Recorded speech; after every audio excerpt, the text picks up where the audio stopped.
Semuanya itu butuh proses, dan proses itu tidak akan bisa berjalan lancar, tidak akan mungkin bisa berjalan dengan lurus, dengan halus, kecuali dengan teori yang benar. Karena kedua-duanya itu bisa diibaratkan bagaikan zahir dan batin. Ketika zahir dan batin ini bisa berjalan dengan kompak, sejalur dan juga saling menyokong, maka tunggulah sebentar lagi apa yang engkau kehendaki, apa yang engkau harapkan akan terwujud dengan sempurna, akan terwujud dengan apa yang engkau inginkan. Seperti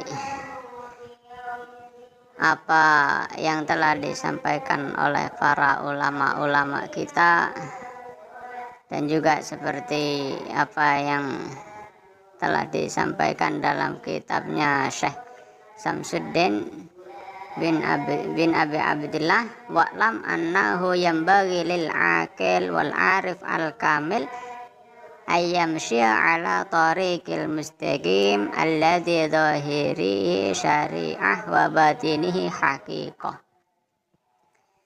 Jadi bagi orang yang akil, orang yang berakal dan arif dan kamil juga sempurna, seharusnya berjalan pada jalan yang lurus, menegakkan zahir juga menegakkan batin, mengaplikasikan syariat dan juga mengaplikasikan hakikat. Wa huwa ala tariqin Nabi Muhammadin sallallahu alaihi wasallam alladhi amarallahu nabiyahu sallallahu alaihi wasallam an yasluka bihi wa yad'un nas ilaih. Seperti apa yang telah diperintahkan oleh Allah Subhanahu wa taala pada nabinya, yaitu Kanjeng Nabi Muhammad sallallahu alaihi wasallam, agar supaya melaksanakan apa yang namanya syariat, menampakkan apa yang namanya syariat, dan menampilkan juga yang apa namanya itu hakikat, dan mengajak semua manusia untuk berjalan di jalannya, dan mengajak semua manusia untuk mengetahui, untuk mempelajari apa yang tersirat di dalamnya. Wa man tamassaka bihi wa salaka alaih najah. Dan barang siapa yang mengikuti akan ajaran Kanjeng Nabi Muhammad sallallahu alaihi wasallam, maka orang tersebut akan menjadi orang yang selamat, maka orang tersebut akan menjadi orang yang bahagia dunia akhirat. Wa wasala ilallah fayakunu min ahlil jannah, maka orang tersebut akan bisa sampai kepada Allah, akan bisa mengetahui, akan bisa wasol kepada Allah, dan orang tersebut juga akan bisa menjadi orang yang ahli surga. Sementara waman salaka ala ghairi dhadat tariq dhalla wa waqa'a fil halak. Dan barang siapa yang tidak ikut jalannya Kanjeng Nabi, tidak patuh pada ajaran Kanjeng Nabi, maka orang tersebut termasuk daripada orang yang dol. Maka orang tersebut menjadi orang yang kesasar, dan orang tersebut akan menjadi orang yang rusak. Fayakunu min ahlin nar, naudzubillah summa naudzubillah. Maka orang tersebut akan menjadi orang yang ahli neraka. Jadi dari itu pengaplikasian zahir dan batin ini harus bersamaan, harus sejalur, dan harus saling menyokong, harus saling mendukung, harus berjalan bersama. Jadi torekoh, hakekoh, syariat itu harus dijalankan bersama. Teori dan praktek itu juga harus kita lakukan. kita teori saja tanpa ada praktek, ini kosong.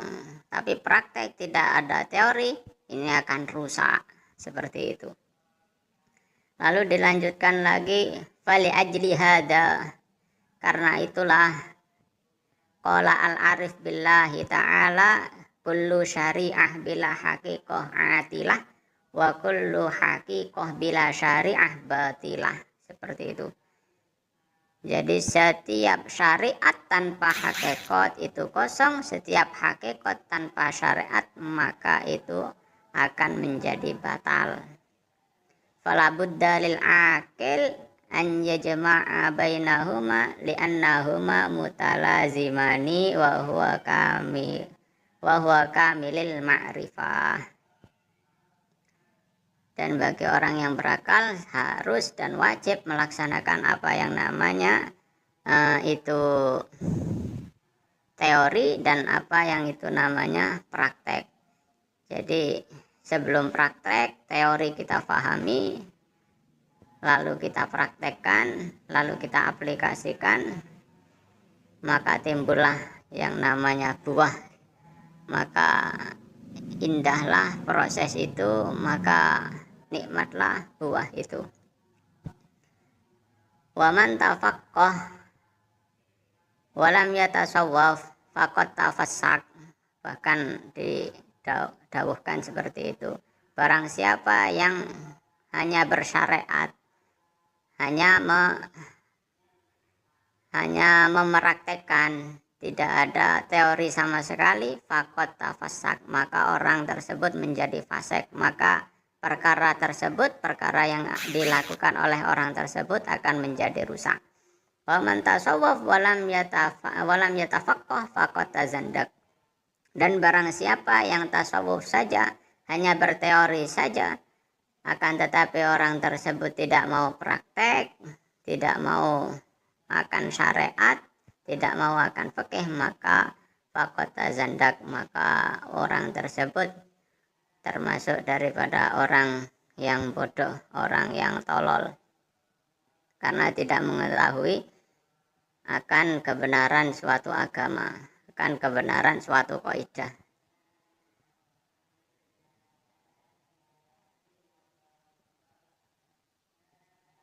Nah, dari itu betapa pentingnya sebuah teori, dan juga tidak kalah pentingnya lagi apa itu yang namanya praktek. Dikarenakan teori yang sedikit itu juga bisa menjadikan praktek yang sangat rumit, praktek yang sangat ribet, dan juga praktek yang sangat sulit, baik dalam hal apapun, bagi petani atau bagi pedagang atau editing pun sama juga. Jadi semuanya itu butuh proses. Ada kalanya proses itu panjang, ada kalanya proses itu pendek, ada kalanya proses itu lama, atau ada kalanya juga proses itu hanya sebentar. Dikarenakan apa? Dikarenakan akan teori yang dimiliki oleh orang-orang tersebut, teori yang dimiliki atau kemampuan yang dimiliki oleh si pelaku, si pelaksana. Ketika seseorang tersebut mempunyai keahlian, ketika seseorang tersebut mempunyai teori yang baik, yang bagus, lalu melaksanakan, lalu praktek sesuai teori yang ada, maka apa yang dikehendaki, apa yang diinginkan, ini akan terwujud dengan sempurna, akan terwujud dengan baik. Maka janganlah engkau frustasi dengan apa yang engkau kerjakan ketika hasil tidak sesuai dengan yang apa engkau